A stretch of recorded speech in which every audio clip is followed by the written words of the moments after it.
आऊज़ुबिल्लाहिमिनश्शैतानिर्रजीम बिस्मिल्लाहिर्रहमानिर्रहीम। मैं हूं सरदार आमिर ज़हीर एडवोकेट और आप देख रहे हैं मेरा YouTube channel house of justice. Viewers, आज हम बात करेंगे अदालतों की और जजेस की अक़साम के बारे में कि कितनी किस्म की अदालतें हैं पाकिस्तान में और इनमें जो जजेस बैठते हैं उनको क्या कहते हैं और उनकी क्या क्या ड्यूटीज़ होती हैं। टॉपिक पर आगे बात करने से पहले एक छोटी सी रिक्वेस्ट करता चलूँगा कि जिन भाइयों ने मेरा channel house of justice subscribe नहीं किया या जो भाई मेरे चैनल पर नए हैं तो काइंडली मेरे चैनल को सब्सक्राइब कर लें और साथ में जो बेल आइकन है उसको भी प्रेस कर दें ताकि मेरी आने वाली वीडियोज़ आप तक बर वक्त पहुँच सकें। तो सबसे पहले बात करते हैं कि जो पाकिस्तान में केसेस होते हैं वो अमूमन दो तरह के होते हैं। एक होते हैं सिविल केसेस। सिविल केसेस में कौन कौन से केसेस हैं, जैसे किसी के मकान पर या प्लाट पर कब्ज़ा हो गया, वो उसने छुड़ाना है। किसी ने कोई प्लाट, मकान, दुकान वगैरह ख़रीदी हैं, बयाना दे दिया है लेकिन अब उसको कब्ज़ा उसके हवाले नहीं किया जा रहा, तो वो उसने लेना है। कोई चीज़ मनसूख, कोई डॉक्यूमेंट जो है रजिस्टर्ड है उसको मनसूख करवाना था। इस तरह के जो भी प्रॉपर्टी से रिलेटेड फैमिली मैटर्स, ये सारे जितने भी हैं ये सिविल में आते हैं। और दूसरी किस्म के जो केसेस होते हैं वो क्रिमिनल केसेस होते हैं। सिविल केसेस को उर्दू में दीवानी मुकदमात कहते हैं और क्रिमिनल केसेस को उर्दू में फौजदारी मुकदमात कहते हैं। फौजदारी मुकदमात कौन से होते हैं, जैसे लड़ाई झगड़ा हो गया, कत्ल हो गया, उसके अलावा किसी को अगवा कर लिया। तो इस तरह के जो केसेस होते हैं जिसमें थाना भी इन्वॉल्व होता है और जब ये केसेस चलते हैं तो उसमें गवर्नमेंट भी पार्टी बनती है, तो ये क्रिमिनल केसेस होते हैं। अब जो सबसे इब्तदाई स्टेज है अदालतों का, तो उनको सिविल कोर्ट्स कहते हैं। सिविल कोर्ट में जो जजेस बैठते हैं तो वो सिविल जजेस कहलाते हैं। सिविल जजेस, उनकी आगे तीन कैटेगरीज़ हैं। सबसे पहले सिविल जज थर्ड क्लास आता है। सिविल जज थर्ड क्लास जो होता है वो इस तरह के केसेस सुन सकता है कि जिनकी मालियत, जिस केस की मालियत 10 लाख तक हो या उससे नीचे हो, तो वो केस सिविल जज थर्ड क्लास सुन सकता है। फिर इससे ऊपर जो सिविल जज होता है वो सिविल जज सेकंड क्लास होगा। सेकंड क्लास जो होता है, जिस केस की मालियत 50 लाख तक या उससे कम हो, तो वो केस वो सिविल जज सेकंड क्लास सुन सकता है। इसके बाद आता है फिर सिविल जज फर्स्ट क्लास। तो फर्स्ट क्लास जो होता है उसके लिए कोई लिमिट नहीं है, जितनी भी मालियत का केस होगा वो सिविल जज फर्स्ट क्लास उसको सुन सकता है। अब यही सिविल जज जब कोई क्रिमिनल केस सुनेगा तो वो मैजिस्ट्रेट कहलाएगा। अब ये नहीं होता कि सिविल जज है तो उसी के पास क्रिमिनल केस भी भेज दिया जाएगा, नहीं। सिविल जज के पास सिर्फ सिविल केसेस आएंगे, लेकिन अगर सिविल जज को उसको वहाँ से ट्रांसफ़र करके दूसरी जो क्रिमिनल कोर्ट है जहाँ पर सिर्फ क्रिमिनल केसेस आते हैं वहाँ भेजा जाता है, तो यही सिविल जज मैजिस्ट्रेट कहलाएगा। अगर उसके पास किसी को लड़ाई झगड़े का केस आ गया, उसने वो सुनना है, वो मैजिस्ट्रेट के बतौर मैजिस्ट्रेट सुनेगा और उसको मखसूस थाने दिए जाते हैं। मैजिस्ट्रेट जो होते हैं उनको मखसूस थाने दिए जाते हैं, 1, 2, 4 कोई भी हो सकते हैं, कि इन थानों की ड्यूटीज़ आपके पास हैं, इनका कोई भी केस आएगा तो वो आप सुनेंगे। अब जो सिविल जज के बाद कोई भी केस जब सिविल जज उसको डिसाइड कर देता है या कोई ऐसा आर्डर होता है केस के दौरान कि जिसको उसने कोई आर्डर ऐसा कर दिया, तो एक पार्टी या दूसरी पार्टी, जो भी पार्टीज़ हैं केसेस में, तो उनको वो समझते हैं कि हमारे अगेंस्ट हुआ है, ये इस तरह नहीं होना चाहिए था, इससे हम सफ़र करेंगे, तो उसके ख़िलाफ़ जो अपील होती है वो ऊपर फिर सेशन कोर्ट में होती है। अब सेशन कोर्ट को अपील जब होती है तो वहाँ पर एडिशनल डिस्ट्रिक्ट एंड सेशन जजेस होते हैं जो सुनते हैं। अब पूरे ज़िला में जो पूरे ज़िला की जितनी भी अदालतें होती हैं उनको कौन उनकी देखभाल करता है, किसकी ज़िम्मेदारी होती है, वो होता है डिस्ट्रिक्ट एंड सेशन जज। पूरे ज़िला में डिस्ट्रिक्ट एंड सेशन जज एक होता है और वही पूरे ज़िला की अदालतों को, जो बाकी तहसीलें वगैरह भी होती हैं, तो वहाँ के सारा कंट्रोल इसके ज़िम्मा होता है। डिस्ट्रिक्ट एंड सेशन जज के जो अंडर काम करते हैं वो एडिशनल डिस्ट्रिक्ट एंड सेशन जजेस होते हैं। अब लेट्स सपोज के नीचे से एक कोई केस डिसाइड हो गया, उसकी अपील कर दी गई, अपील की जाएगी डिस्ट्रिक्ट एंड सेशन कोर्ट में, वहाँ से वो मार्क होगी किसी भी एडिशनल डिस्ट्रिक्ट एंड सेशन जज को।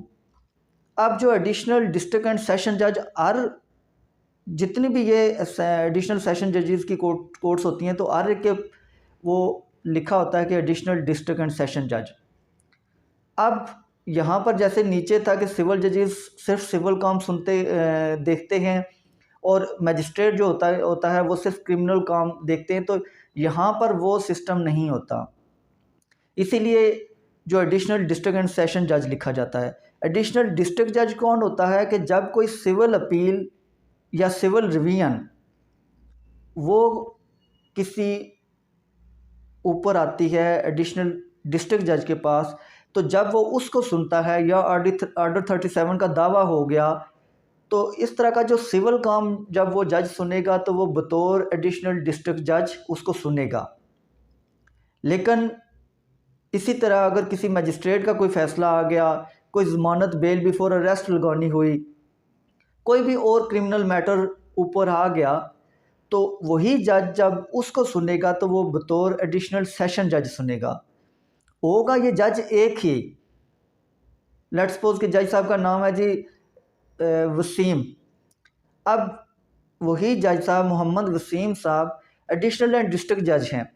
जब वो सिविल अपील सुनेंगे तो वो लिखेंगे एडिशनल डिस्ट्रिक्ट जज, और वही मोहम्मद वसीम साहब जब क्रिमिनल अपील या क्रिमिनल कोई भी काम देखेंगे तो वो उसको लिखा जाएगा एडिशनल सेशन जज। होगा एक ही, लेकिन उसकी दो डिफरेंट ड्यूटीज़ हैं।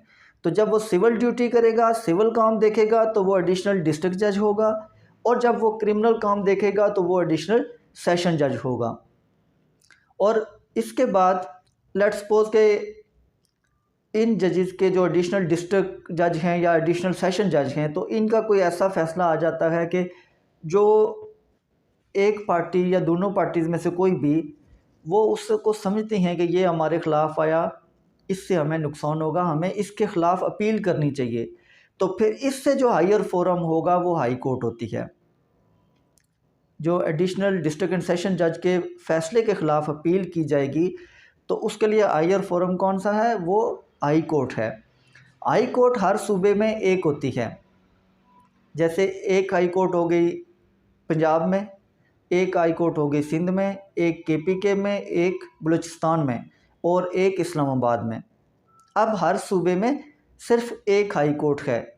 लेकिन कुछ लोगों के जहन में ये सवाल भी आ सकता है कि जैसे पंजाब में हाई कोर्ट है तो लाहौर हाई कोर्ट कहलाती है, वो लाहौर में उसका जो मेन ऑफिस है वो लाहौर में है, तो मेन ब्रांच जो प्रिंसिपल सीट भी जिसे कहते हैं तो वो लाहौर में है।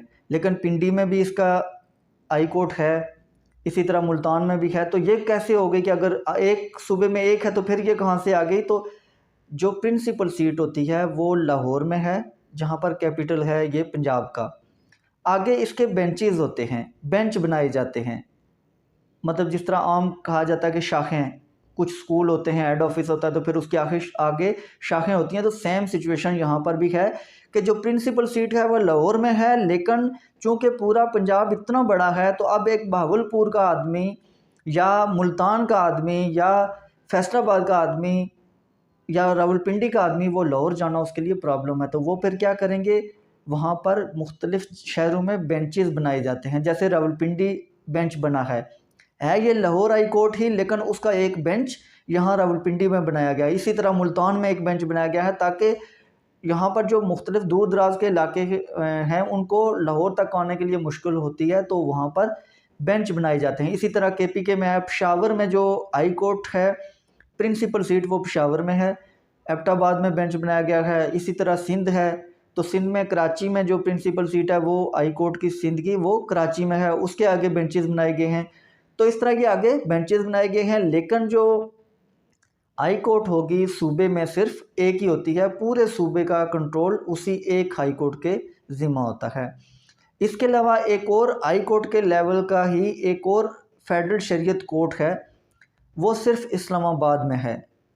जो फेडरल शरीयत कोर्ट है वो उसका जो जुरिस्डिक्शन है, जिस तरह वो एक हाई कोर्ट है, सेम वही उसी लेवल की ये फेडरल शरीयत कोर्ट है। लेकिन फेडरल शरीयत कोर्ट कौन से केसेस सुनती है? जो सिर्फ शरई केसेस होते हैं, शरअ से रिलेटेड शरई केसेस हैं, तो वो सिर्फ वो सुनती है।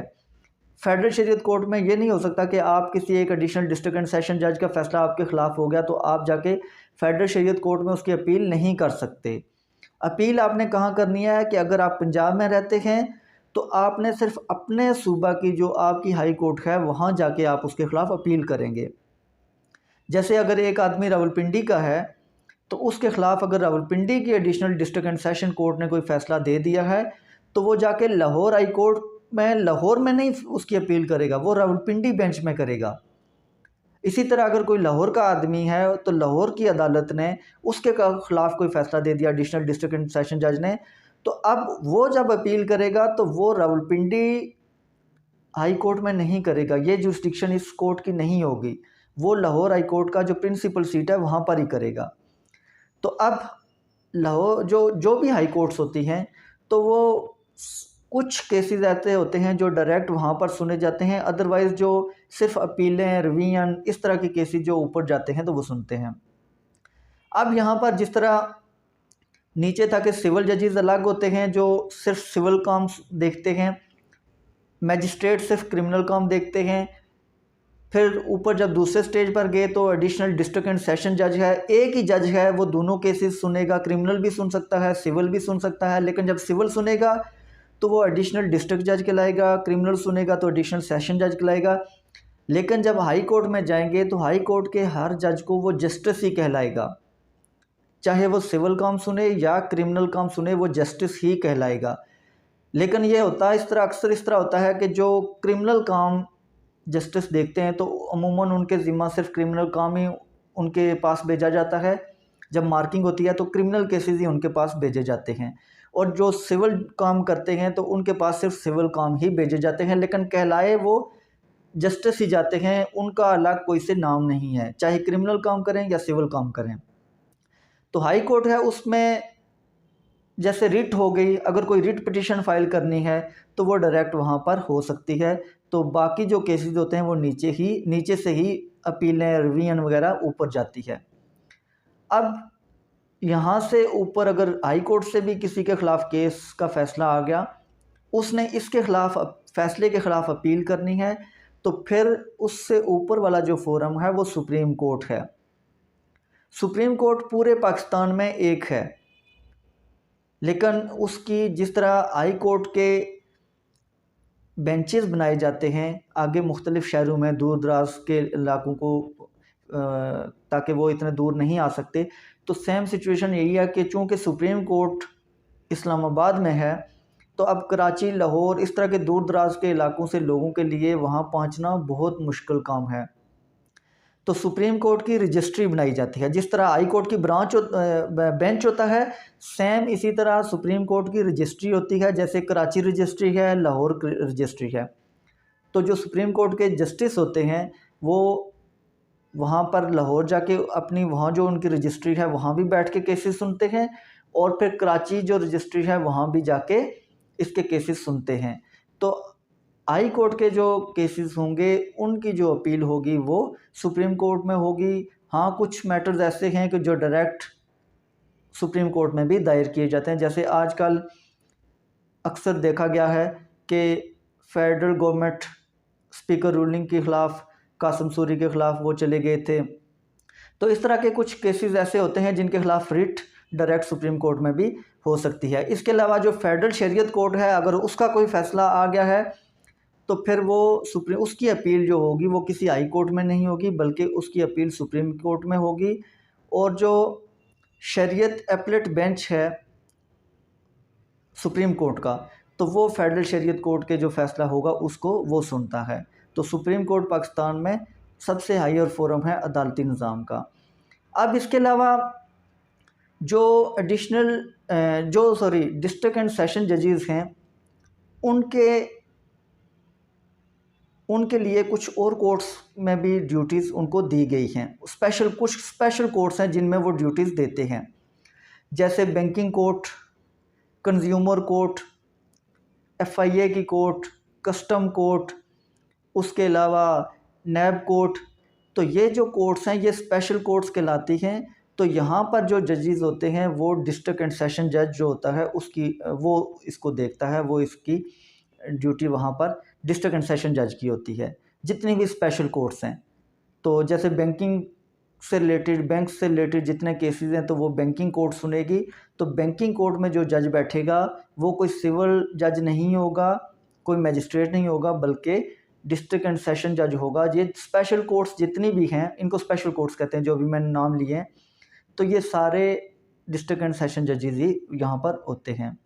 तो व्यूअर्स, ये थे आज के लेक्चर के कुछ पॉइंट्स कि जो पाकिस्तान का अदालती सिस्टम है, कितनी किस्म की अदालतें हैं, जजेस की एग्ज़ाम कौन कौन सी हैं, किस फ़ैसले की अपील कहाँ की जा सकती है।